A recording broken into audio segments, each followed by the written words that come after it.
There's a difference between knowing the code and living it. You can talk about clarity. You can understand patterns. You can decode energy and recite spiritual laws.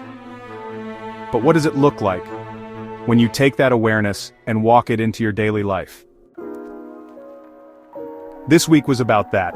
Living the code, not in theory, but in your choices, your time, your money, your speech, and your stillness.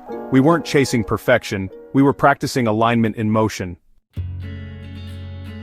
We started with decisions, not big life-changing ones, the small ones. The ones that quietly drain your clarity without you noticing. What should I eat? Should I reply to this now? Should I scroll a little more, or get up? We make hundreds of tiny decisions a day, and when they are unclear, undecided, or constantly revisited, they pull your energy apart. So Monday asked you to make one choice, cleanly. To stop checking, to stop second-guessing. Because the truth is, clarity isn't about being right, it's about being present with the choice you've made. That's how you rebuild signal integrity. Then we looked at time, not in hours and minutes, but as a reflection of who we are. You can say what you value, but if your calendar doesn't match your words, then your time is telling the truth. Tuesday didn't ask for big changes, it asked for honesty. Just track 1 hour, how did you use it? Did it reflect your alignment, or did it reveal your autopilot? And when you see it clearly, without judgment, you're finally free to shift. Midweek we face something most people avoid, money. Not as numbers, not as status, but as signal. Every transaction, giving, receiving, spending, carries energy. Sometimes it's clean, sometimes it's desperate, sometimes it's guilt-wrapped or compensation-coded, and you can feel it. You know when you're buying to avoid something, or undercharging because you're afraid to own your value, or giving not out of generosity, but to be liked. Money, in this simulation, is amplified energy.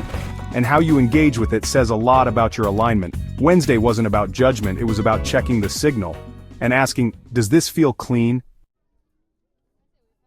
Then we turn to speech. Because the simulation doesn't respond to just words, it responds to the field behind them. You felt it. When someone says something nice but your body flinches, or when someone speaks softly, and the whole room stabilizes. Thursday reminded us, words don't just explain, they transmit your signal. So before you speak, take a breath, check your posture, your pace, your state, because saying less from alignment often says more than trying to perform clarity with your mouth. And we close the week with what most people deny themselves: rest, not scrolling, not sleeping off burnout, real rest. The kind that tunes you back into the field. Rest has been marketed as laziness, as weakness, as lost productivity, but in reality, rest is where you remember yourself, your energy regrounds, your vision comes back, and your signal becomes clean again. Friday was a reminder. You're not a machine in a race, you're a field-based being, and rest is how the field realigns. So this week was different. Not abstract, not mental, it was physical, energetic, practical. You made decisions, you watched your time, you cleaned up money signals, you adjusted how you speak, and you allowed stillness back in. That's not productivity, that's spiritual maturity. And if it felt subtle, good, because that's what real integration feels like. Not a high, not a breakthrough, just a steady sense of coming back into coherence.